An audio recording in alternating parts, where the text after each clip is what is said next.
big change you're going to have this year going from guard to center? It's pretty big. It's not too much different though, honestly. The only difference is having your head between your legs and only having one hand, which is tough. It's kind of a disadvantage. And nose tackle's a little closer, but all the steps are the same, all the calls are the same, all the songs are the same. So just how we've known it these last few years, nothing's changing. And it's a transition, but so far I would say it's been a relatively smooth transition. Have you been in contact with Mario a lot? All the time. All the time? We're maybe not always about center. Sometimes we'll talk about it, but yeah, we're pretty close friends, so we keep tabs on each other pretty well. Yeah, I could tell that the last time after the Sugar Bowl. Oh yeah.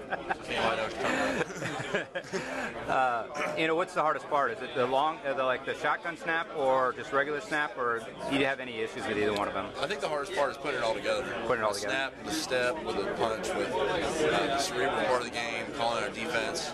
It's all moving so fast, and that's probably one of my biggest things I've got to get used to. I don't think it's too overwhelming, but it can be at times. But with more practice and more repetition, it's not going to be too bad. You know, what are your expectations? I mean, the sky's the limit here, it seems like, but realistically, how do you stay focused for 12 games to start the year? There's really only one way to stay focused, and our expectation is to take everything one game at a time, and even to string that out even farther, it's one practice at a time, one rep at a time, and that's the way you have to approach it. If you can't take anything for granted, any practice, any team. So we can't come out and be like, oh, we want to go 12-0, or we want to go to the national championship, because that's really out of our hands.